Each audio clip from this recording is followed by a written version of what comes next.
এই ছেলেটাকে গাড়িতে উঠতে বলো, নাহলে পুলিশ ধরবে। 17 সালে ম্যাডামের হাজিরা প্রায় ফেব্রুয়ারির দিকে। আমরা 16 সাল থেকে আলিয়া মাদ্রাসায় আমরা বাস পাখির মতো খালি দৌড়াতাম, পুলিশ কখন ধরে ফেলবে।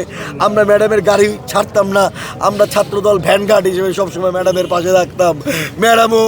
ম্যাডামও যখন পুলিশ কনভেনশন পার হতো দেখতো, তখন রাজীব আহসান ভাই ছাত্রদলের সভাপতি ছিল, যে চেয়ে থাকতো ছাত্রদলরা কোথায় আছে। কিউব হোল্ডিংসের গল্পে সেই রেখাটি আঁকা হয়েছিল আজ থেকে 1 যুগ আগে। নকশাই আমাদের ভাষা। Cube holdings limited. আমাদের একটি কথা আরেকটা না বললে না, বিশ্বাস করেন, এগুলো আপনারা জানেন কিনা জানি না। ম্যাডাম যাওয়ার পথে আমরা সবাই হাইকোর্টের ভিতরে লুকিয়ে আছি, বলতে আছি, পুলিশ আমাদেরকে যেতে দেয়নি। ম্যাডামের গাড়ি তখন থমকে দাঁড়িয়েছিল যে আমাদেরকে না ছাড়লে ম্যাডামও গাড়ি যাবে না এই দিক থেকে।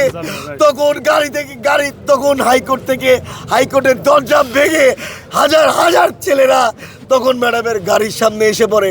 তখন ম্যাডামের গাড়ি আস্তে আস্তে করে আবার বেড়ে যায়। তারই প্রেক্ষিতে 2017 সালের সময় আমরা যখন ম্যাডামের রায় দিবে সেই সময় আমি ম্যাডামের গাড়ি যখন বুঝতাম যে ম্যাডামের গাড়ির সামনে থাকলে পুলিশ হয়তো ধরবে না, তখন আমরা দৌড়ে ম্যাডামের গাড়ির সামনে থাকতাম। তখন পুলিশ আমাকে থাবা দিতে যেও ধরতে পারিনি। তখন ম্যাডাম তখন শিমুল ভাইকে বলছিল, এই শিমুল, এই ছেলেটাকে গাড়িতে উঠতে বলো, নাহলে পুলিশ ধরবে। এই কথাটা আমি আপনাদেরকে ভাষায় বুঝাতে পারবো না। এইগুলো আমার গালের মধ্যে এগুলো বাজে যে একজন প্রধানমন্ত্রী একজন সাধারণ কর্মীর কথা কিভাবে চিন্তা করে। আমরা আপনাদেরকে দেখুন, এই দুইটা দিক, একটা হাইকোর্টের, আরেকটা এই যে একটা আমি সাধারণ কর্মী।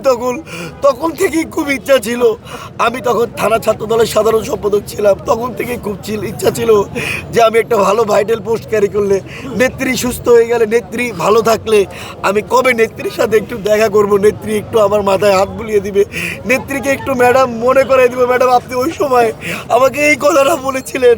আমি আপনাদেরকে আরেকটি কথা না বললেই নয়, ম্যাডামের সাথে 2015 সালে 6 মাস জেল কেটে আমরা বার হয়েছিলাম।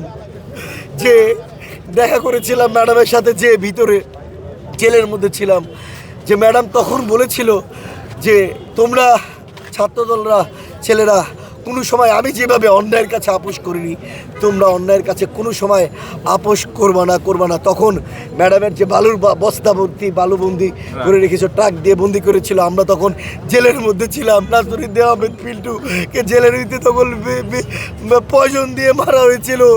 তখন জেল থেকে বার হয়ে, ভাই বলে বুঝাতে পারবো না, ম্যাডামের সাথে দেখা করে ম্যাডাম বলছে, ছাত্ররা তোমরা যেভাবে আমাদের উপর নির্যাতন করেছে এই শেখ হাসিনা, তোমরা অন্যায়ের কাছে, শুধু একটি অন্যায়ের কাছে কোনো সময় আপোষ করবা না।